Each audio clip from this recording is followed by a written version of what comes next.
Assalamualaikum warahmatullahi wabarakatuh. Perkenalkan, nama saya Mifaulia Fatia Rahma, NPM 41922100010. Di sini saya akan melanjutkan pembahasan mengenai materi minggu lalu. Materi minggu lalu yaitu membahas cara meningkatkan jaminan kualitas dalam konstruksi. Minggu lalu baru dibahas 5 poin. Kali ini saya akan melanjutkan beberapa poinnya dan beberapa materi yang lain. Yang keenam, ada standarisasi proses di semua tingkatan. Meningkatkan standar pengumpulan data dan dokumentasi di semua proyek akan membantu menurunkan risiko konstruksi dan meningkatkan kualitas konstruksi. Standarisasi menyederhanakan pengelolaan proses penutupan dan mutu di berbagai proyek sekaligus mengurangi risiko kesalahan. Misalnya, pencatatan semua tugas menggunakan template digital atau daftar periksa konstruksi, memberikan catatan yang jelas tentang pencapaian di setiap proyek. Selain itu, kita dapat melihat tren dalam masalah yang berulang dengan sistem yang standarisasi. Selanjutnya yang ketujuh, tetapkan prosedur untuk memantau dan memeriksa pekerjaan. Membuat prosedur untuk memantau dan memeriksa pekerjaan konstruksi sangat penting untuk menjaga kualitas. Prosedur ini melibatkan kunjungan lokasi secara berkala, audit proses konstruksi internal, dan peninjauan dokumentasi. Dan rencana proyek untuk memastikan semua sesuai dengan spesifikasi atau rencana awal. Lalu yang ke-8, mendokumentasikan dan melacak aktivitas kontrol kualitas. Kita harus mendokumentasikan semua aktivitas pengendalian mutu dan mencatat semua masalah yang kita temukan dan bagaimana cara mengatasinya. Praktik ini memberi kita jejak audit yang konsisten dan bukti kepatuhan terhadap standar mutu. Praktik ini juga membantu mengidentifikasi area perbaikan yang potensial dan melacak efektivitas langkah-langkah pengendalian mutu dari waktu ke waktu. Lalu selanjutnya yang ke-9, melatih dan mendidik staf. Pelatihan dan pendidikan yang tepat sangat penting dalam mempertahankan standar kualitas tinggi dalam proyek konstruksi. Kita harus melatih staf tentang teknik, prosedur, dan penggunaan teknologi yang tepat untuk meningkatkan jaminan kualitas. Pembaruan rutin tentang tren industri, praktik terbaik, dan teknologi baru juga dapat meningkatkan kualitas pekerjaan secara keseluruhan. Lalu yang ke-10, gunakan teknologi untuk memperlancar proses. Memanfaatkan perangkat lunak manajemen kualitas konstruksi dapat membantu menyederhanakan dan mengotomatiskan proses kontrol kualitas. Perangkat lunak ini memungkinkan penyimpanan data terpusat, kolaborasi waktu nyata, dan kemampuan pelaporan yang ditingkatkan untuk memantau kemajuan dan mengidentifikasi area yang perlu ditingkatkan. Lalu selanjutnya, kapan kita menggunakan jaminan kualitas itu? Yang pertama, pada perencanaan proyek. Selama fase perencanaan awal untuk menetapkan standar kualitas dan pengembangan rencana jaminan kualitas. Yang kedua, selama sepanjang siklus hidup proyek atau selama proses konstruksi atau proyek tersebut berjalan. Terus-menerus sepanjang proyek untuk memantau kebutuhan terhadap standar kualitas dan mengidentifikasi area yang perlu diperbaiki.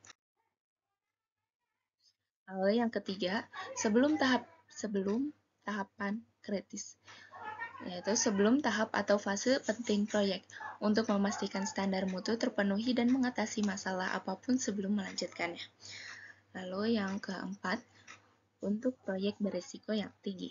Dalam proyek dengan risiko signifikan atau taruhan tinggi, proses QA yang ketat membantu mengurangi potensi masalah dan memastikan hasil yang sukses. Lalu selanjutnya, quality assurance diharapkan memenuhi aspek-aspek sebagai berikut. Yang pertama, sebagai proses mengawal strategi pencapaian kualitas agar berjalan sesuai dengan apa yang telah ditetapkan atau yang diharapkan, supaya memenuhi persyaratan pengujian dan evaluasi, serta memenuhi metode pelaksanaan yang baik, dengan urutan kerja yang benar, dan kelengkapan material yang lengkap atau komplit, alat dan sumber daya manusia yang sesuai dengan jenis pekerjaan yang sedang dilaksanakannya. Lalu yang kedua, sebagai proses menjalankan apa yang sudah ditetapkan dan direncanakan sejak awalnya. Yang ketiga, sebagai fungsi memberikan verifikasi keselarasan pelaksanaan pekerjaan dari pemenuhan kualitas, biaya, dan waktu terhadap rencana.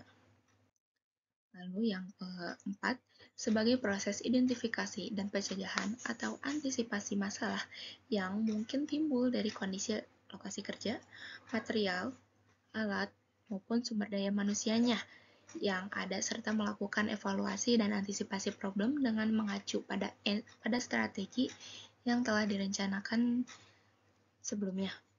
Lalu yang kelima, sebagai proses mengevaluasi pelaksanaan apakah sesuai dengan rencana strategi pencapaian kualitas dalam batas toleransi yang dapat diterima. Selanjutnya, kontrol kualitas atau QC penting dalam proyek konstruksi karena memiliki beberapa alasan. Seperti yang pertama, memastikan keselamatan. Sudah tentu keselamatan ini bagi para pekerjanya. Pekerja harus dipastikan menggunakan APD atau alat pelindung diri dalam melaksanakan proyek, dalam menjalankan proyeknya. Lalu yang kedua, meningkatkan kepuasan pelanggan atau sebagai owner ya, sebagai yang punya proyek tersebut. Yang ketiga, pengendalian biaya. Kita harus pintar-pintar mengendalikan anggaran yang telah diberikan oleh pelanggan atau owner yang menggunakan jasa kita. Lalu yang keempat, kepatuhan terhadap hukum dan peraturan. Yang kelima, keunggulan kompetitif. Selanjutnya juga ada kontrol kualitas yang berfokus pada aspek-aspek seperti 1. Kepatuhan terhadap peraturan dan standar bangunan atau sesuai dengan SNI atau peraturan yang telah ditetapkan atau yang ada. Yang kedua, penggunaan bahan dan produk yang tepat seperti bahan-bahan material yang benar-benar mutunya bagus atau kualitas bagus, jangan menggunakan material yang sembarangan karena itu dapat merusak kualitas akhirnya nanti. Lalu yang ketiga, eksekusi pekerjaan yang terampil. Yang keempat, pengiriman tepat waktu sesuai anggaran. Dan yang terakhir, kepuasan klien. Selanjutnya ada kontrol kualitas pada proyek konstruksi merupakan usaha bersama yang melibatkan beberapa pihak. Nah, pihak tersebut diantaranya ada manajer proyek. Manajer proyek Manajer proyek sendiri menetapkan sasaran kualitas, mengembangkan rencana kualitas, dan mengkoordinasikan upaya semua pihak yang terlibat dan memantau kemajuan untuk memastikan bahwa keseluruhan proyek memenuhi standar kualitas. Lalu yang kedua, tim kontrol kualitas. Tim kontrol kualitas ini berdedikasi melaksanakan inspeksi, pengujian, dan audit selama berbagai fase proyek. Mereka mengidentifikasi penyimpangan dari standar dan mengusulkan tindakan perbaikan. Lalu yang ketiga, perencanaan dan insinyur. Perencana dan insinyur bertanggung jawab untuk mengembangkan rencana dan spesifikasi terperinci yang memenuhi standar dan persyaratan kualitas. Mereka bekerja dengan tim kontrol kualitas untuk memastikan bahwa rencana tersebut layak berkelanjutan, dan aman untuk dilaksanakan. Lalu yang keempat, kontraktor dan subkontraktor. Mereka bertanggung jawab untuk menggunakan material yang tepat, mengikuti prosedur yang tepat, dan melatih karyawannya untuk memenuhi standar kualitas. Komunikasi dan koordinasi rutin dengan manajer proyek dan tim pengendalian kualitas sangatlah penting bagi mereka. Lalu yang kelima, pemasok. Pemasok ini memiliki peranan penting. Pemasok memegang peranan penting dalam penyedia material dan produk berkualitas tinggi untuk proyek konstruksi. Mereka harus memenuhi spesifikasi kualitas dan mengirimkannya tepat waktu. Karena jika pemasok tidak mengirimkan sesuai tenggat waktu, kemungkinan proyek akan mundur dan itu akan bermasalah kepada si owner-nya. Lalu selanjutnya yang keenam, klien dan pengguna akhir. Meskipun klien dan pengguna akhir tidak terlibat langsung dalam proses pengendalian mutu tersebut, masukan dan umpan balik mereka sangat berharga. Persyaratan dan harapan mereka menjadi dasar bagi sasaran mutu proyek. Komunikasi rutin dan keterlibatan pelanggan memastikan keselarasan. Selanjutnya ada kontrol kualitas dalam konstruksi dapat dilakukan melalui berbagai cara, yaitu pertama, anggota tim yang tepat. Carilah kontraktor dan subkontraktor dan pemasok.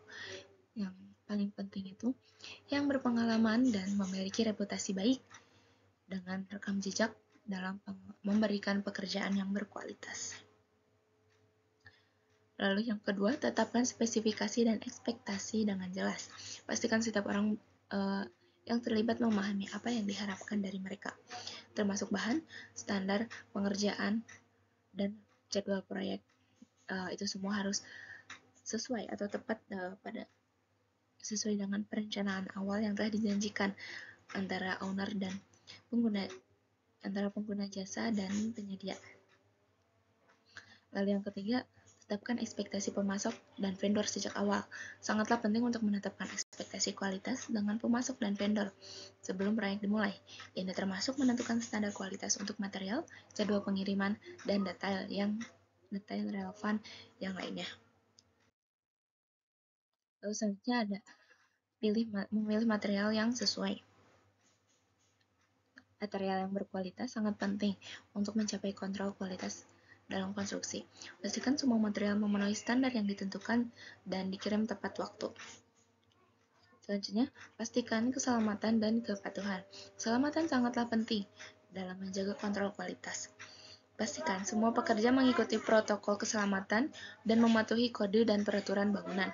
Lalu yang terakhir, selanjutnya, periksa ulang dan verifikasi sebelum menandatangani pekerjaan apapun. Verifikasi apakah pekerjaan tersebut memenuhi spesifikasi dan standar kualitas. Hal ini dapat membantu menemukan kesalahan atau kegagalan yang mungkin terlewatkan. Mungkin sekian yang dapat saya bahas. Mohon maaf apabila ada kesalahan. Wassalamualaikum warahmatullahi wabarakatuh.